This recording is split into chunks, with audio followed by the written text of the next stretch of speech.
É Cristo chamando, chama por ti e por mim.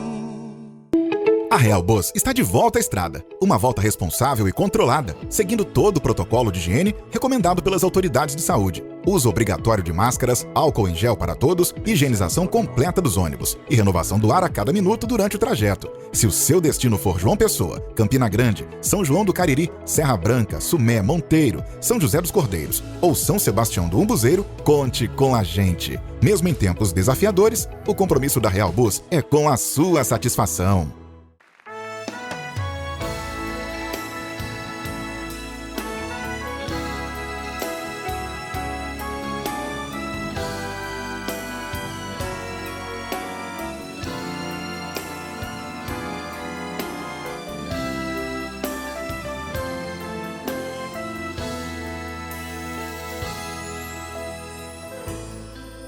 Depende o jeito que você fala com ele. Depende o jeito que você fala com Deus. Gostou da saída do piano? Depende o jeito que você faz de oração. Foi proposital, não é, Macala? Estremece o céu e Deus estende a sua mão.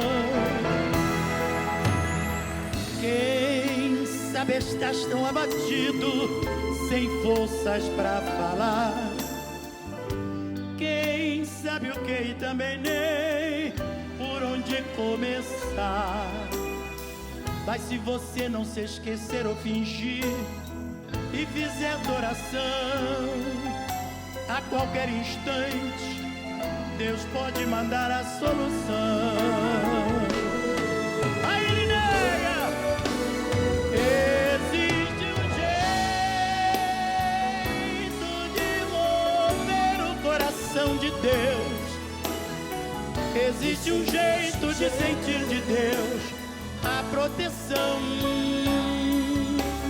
Coração quebrantado e sincero é o melhor jeito de estar seguro nas mãos de Deus. A oração traz resposta, frustrando o nosso inimigo. Se estás orando, aguarde, não tem mais Deus é contigo. Mulheres caem por terra, o forte vento se acalma, pois Deus escuta o crente que ora com fé e derrama sua alma.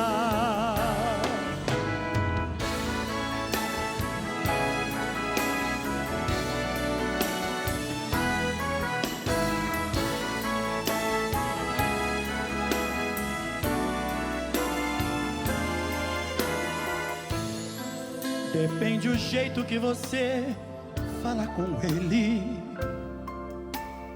se em detalhes ou se esconde com medo de falar. Do mesmo jeito ele vai ficar sabendo. Então o jeito é você abrir o coração. Sempre orando venceremos as forças do mal. A oração nos levará ao trono celestial. Não desanime, a cada dia ore mais e mais. Ei! E as vitórias descerão do trono celestial. Ei!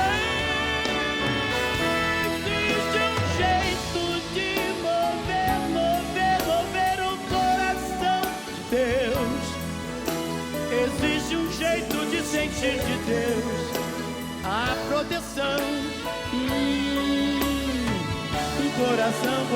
Coração quebrantado e sincero é o melhor jeito de estar bem seguro nas mãos de Deus. A oração traz resposta, frustrando o diabo, nosso inimigo. Se estás orando, aguarde,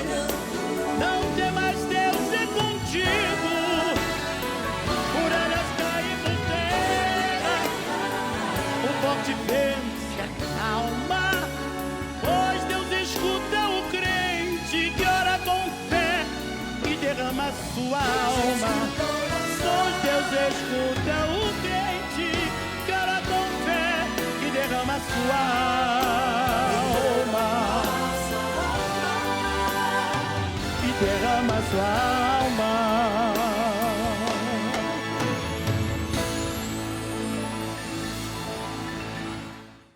Espero que você, telespectador, tenha se deleitado com esta belíssima música, com este belíssimo e inspirado hino. Estamos iniciando mais um programa Opção para a Vida nesta belíssima manhã de segunda-feira, hoje 24 de agosto. Logo mais estaremos ouvindo a conclusão dessa palavra que desde a última quinta-feira estamos recebendo através do pastor Solano Portela, ele que esteve pregando em nossa igreja em 2017, como eu tenho dito. Estamos reprisando porque esta mensagem ela é tão atual quanto foi naqueles dias, diante de tantas heresias, de tantos ventos de doutrinas que nós estamos vendo. Naquela ocasião, ele pregava sobre os 500 anos da Reforma Protestante. Eu tive a oportunidade de visitar Berna, na Suíça. Estive exatamente no local onde foi o palco dos reformadores que deram continuidade à reforma encabeçada por Martinho Lutero na cidade de Wittenberg, na Alemanha. Estivemos lá também, em Heidelberg, Berna, na Suíça, e fizemos, portanto, assim, um tour conhecendo in loco como se processou, como se deu a reforma protestante. E eu acredito que nós precisamos de ter hoje, no presente, atualmente, uma nova reforma diante de tantos absurdos que estão pregando, que estão sendo divulgados através da mídia, através dos chamados movimentos neopentecostalista. Isso é importante demais, porque a gente faz a diferença entre o certo e o errado, o verdadeiro e o falso. Sem perda de tempo, fiquemos com o reverendo Solano Portela.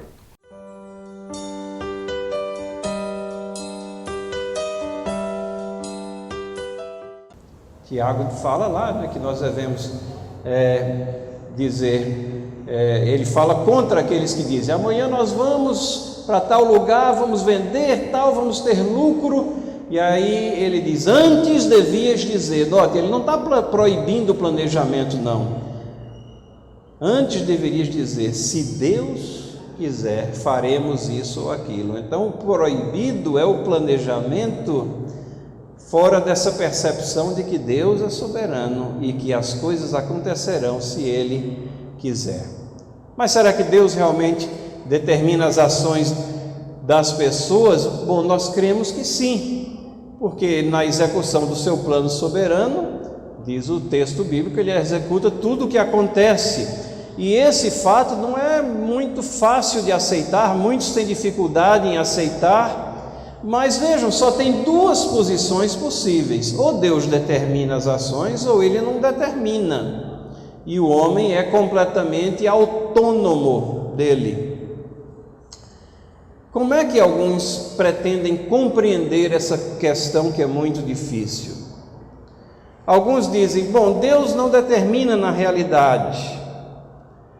E alguns dizem assim: mas como Ele conhece as coisas de antemão, Ele determina ou predestina as coisas que Ele sabe que irão acontecer. Parece um esquema que satisfaz um pouco o nosso intelecto, e a gente acha que resolveu então a questão. Deus determina aquilo porque Ele sabe que vai acontecer, mas na realidade Ele não estava controlando aquilo. A determinação seria dependente do conhecimento prévio, da sua onisciência. E a ideia é que esse entendimento, por que é que as pessoas às vezes colocam isso? Porque esse entendimento deixaria as pessoas livres. E lembram-se que eu falei que essa questão da liberdade pessoal é tida como o bem maior que tem que ser preservado, até às vezes às custas da soberania de Deus. Mas, irmãos e irmãs, ancorar a determinação no conhecimento prévio de Deus não resolve o problema, não vai resolver esse dilema. É uma solução aparente, mas não real. Confissão de Fé de Westminster, no capítulo 3, seção 2, diz assim: Deus não decreta coisa alguma por havê-la previsto como futura. Então, confissão, já sintetizando o ensino da palavra, já coloca de forma muito clara que não é a previsão como futura que é a base da determinação. E vamos tentar analisar aqui essa questão. Acompanhem comigo aqui. Se ele determina simplesmente porque conhece de antemão, por exemplo, as profecias todas, na hora em que ele haveria determinado, na hora que o profeta foi lá e escreveu aquela profecia, ela ficou fixa e imutável, ou não? Né? Se a gente está achando que foi com base no conhecimento, mas o profeta escreveu, então está fixo e imutável, aquilo vai acontecer. Então a questão de deixar ancorar no conhecimento prévio foi para o espaço, porque Deus, ao registrar, colocou aquilo como fixo e as pessoas teriam que fazer aquilo que está lá escrito. Bom, um cristão não afirma, exceto se ele é proponente da teologia relacional, que Deus não é soberano ou que ele não cumpre o que profetizou. A teologia relacional, só rapidamente, é aquele ramo herético da teologia que diz assim que Deus não determina e nem conhece o futuro. Nem conhece o futuro, porque o futuro ainda não existe, ele está construindo o futuro junto com as pessoas.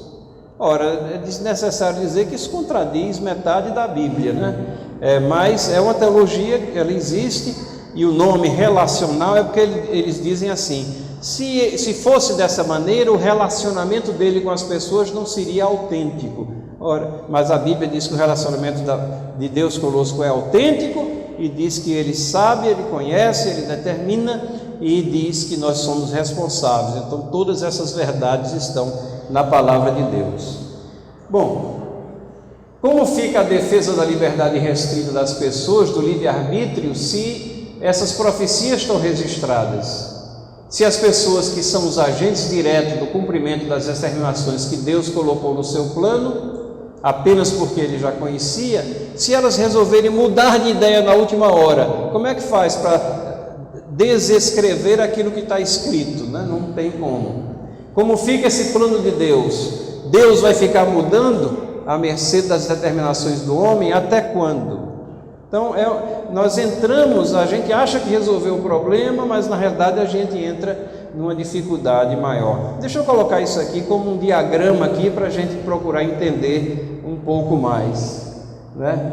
Ações do homem ou das pessoas, duas possibilidades: Deus determina, Deus não determina. Se ele determina, aí alguém pode dizer, então o homem age como um robô, né? Não é responsável por seus atos. Robocop aqui, programado para fazer aquilo. Se ele não determina, Deus não conhece as ações antes delas acontecerem. É uma visão também, essa que eu expressei da teologia relacional. Mas tem outra visão que diz: Deus conhece antes de acontecerem, mas não interfere para que o homem seja livre.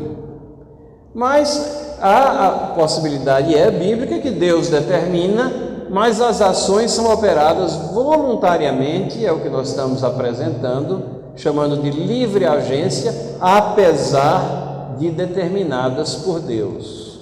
Exemplo, Atos 4, 26, 28. Levantaram-se os reis da terra, e as autoridades ajuntaram-se a uma contra o Senhor e contra o seu ungido, porque verdadeiramente se ajuntaram nessa cidade contra o teu santo servo Jesus, ao qual ungiste Herodes e Pôncio Pilatos, com gentios e gente de Israel. Para quê? Para fazerem tudo o que a tua mão e o teu propósito pré-determinaram. Os reis da terra, as autoridades, seu sermão de Pedro, a conspiração ali local, mas não somente ela, essa rejeição ampla, geral de Deus, de Jesus Cristo, estava ali no propósito predeterminado de Deus, porque Cristo tinha que padecer ali na cruz para que o seu plano de salvação fosse cumprido, para que ele viesse a arrebanhar um povo constituído de todas as raças, tribos, nações, e nós somos o exemplo disso daqui. Nós somos parte do povo de Deus, porque Deus tem um plano e porque Ele concretizou esse plano em Cristo Jesus. Mas dando sequência aqui, um robô, isso é uma posição incoerente com a revelação bíblica e com a experiência humana. Você sabe que você não é um robô. Romanos 14:12 diz assim: pois cada um de nós dará contas de si mesmo a Deus. Então, não podemos nem pensar que isso faz parte do que a Bíblia ensina sobre a natureza humana. Nós somos responsáveis de dar conta de si mesmo. Deus não determina e não conhece.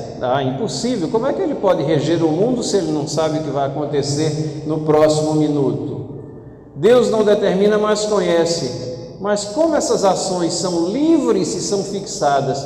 Pois Deus as conhece e registra antes de acontecerem. Aqueles que habitam sobre a terra, cujos nomes não foram escritos no livro da vida desde a fundação do mundo, se admirarão.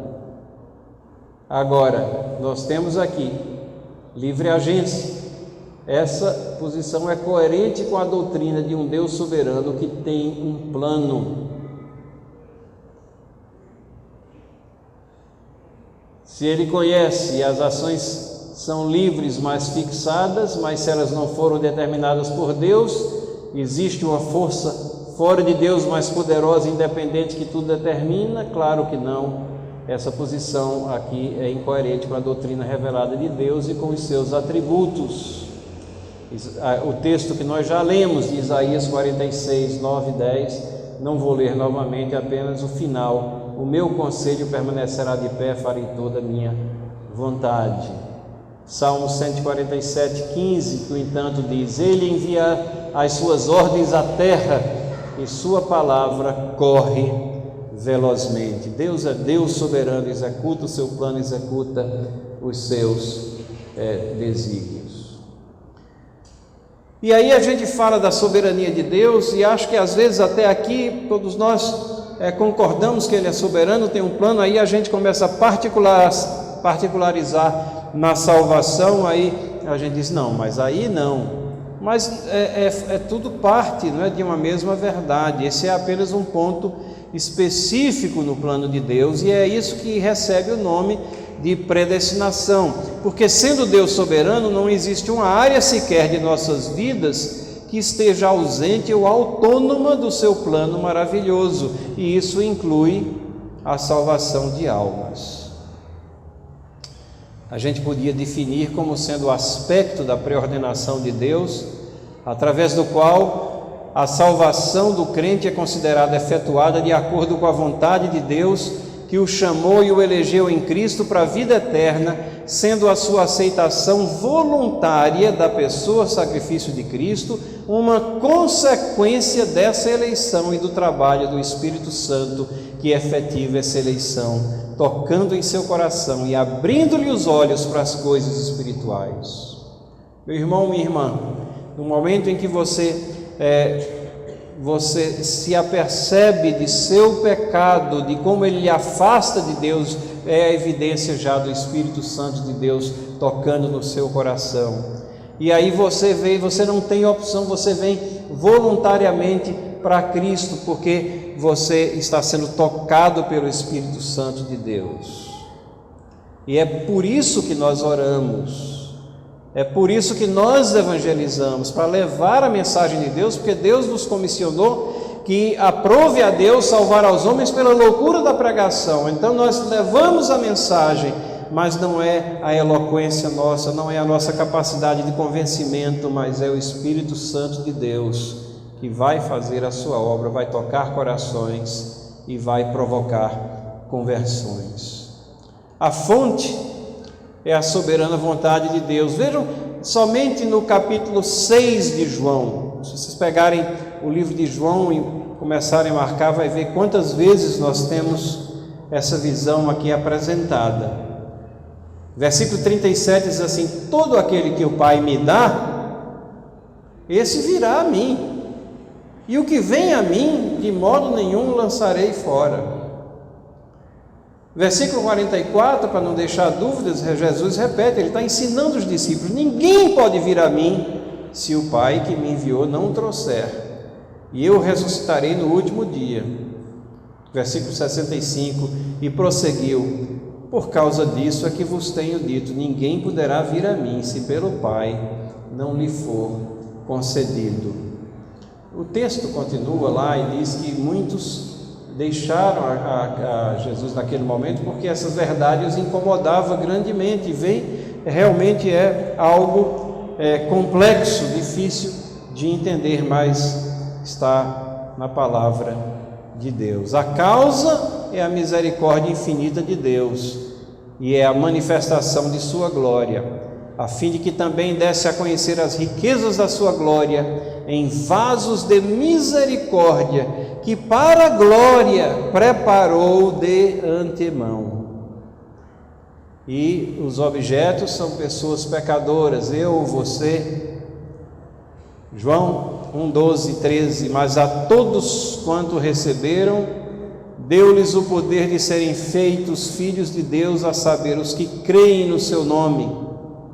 Quem é cristão, quem é que é crente, quem é que vem a Cristo, quem é filho de Deus, quem é povo de Deus, os que creem no seu nome.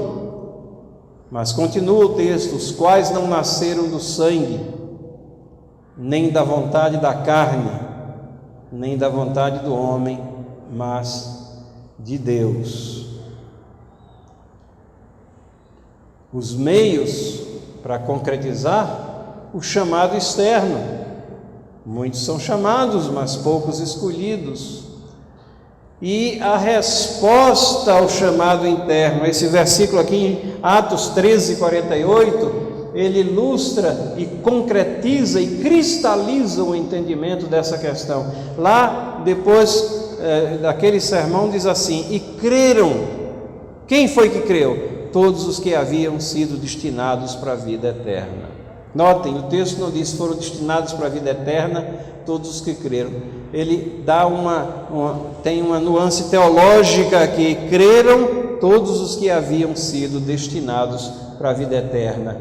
Salvação é através da crença? Sim, a crença é uma consequência do trabalho do Espírito Santo no seu coração.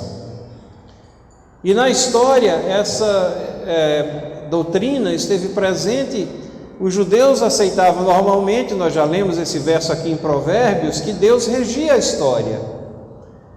Na igreja neotestamentária, Jesus teve um ensino claro, Paulo fundamenta isso em vários trechos, João e Lucas em registros aqui em João 1, 12 e 13 que nós lemos, Atos 13, 48, Agostinho formulou sistematicamente e Pelágio contestou na história da igreja isso que tem acontecido.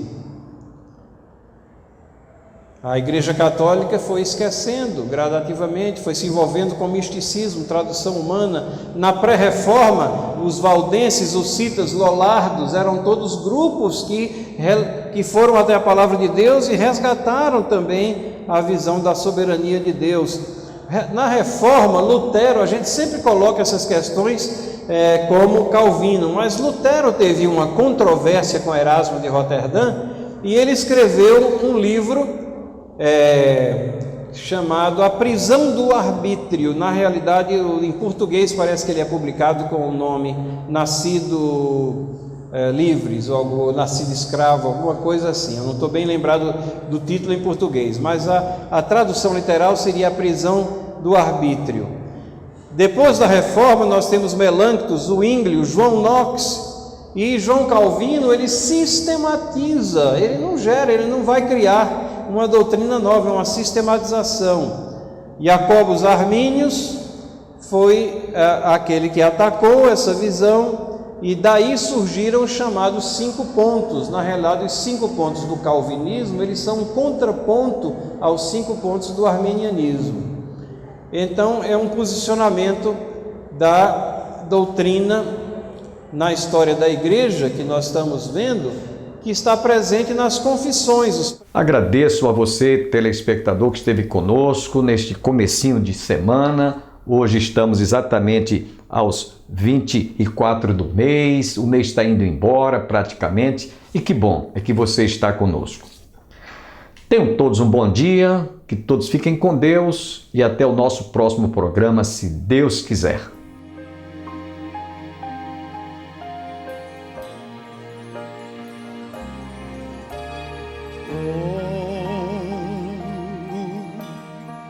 Agradecer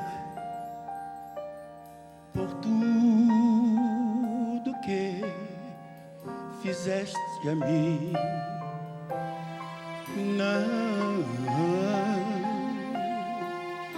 Não merecedor, mas provaste o seu amor sem fim. As vozes de 1 milhão de anjos não expressam a minha gratidão. Olhem pra mim, tudo que sou e o que almejo ser, a quem eu devo tudo a ti. A Deus, cantem conosco, seja glória, cantem. A Deus, seja glória. A Deus, seja glória por tudo que fez por nós. Com seu sangue, aleluia, com seu sangue lavou-me, seu poder transformou-me. A Deus seja glória para sempre, amém. Quero viver para ti, sua vontade obedecer. Aqui, ó, isso, um aplauso, as ovações, parabéns, eu receber.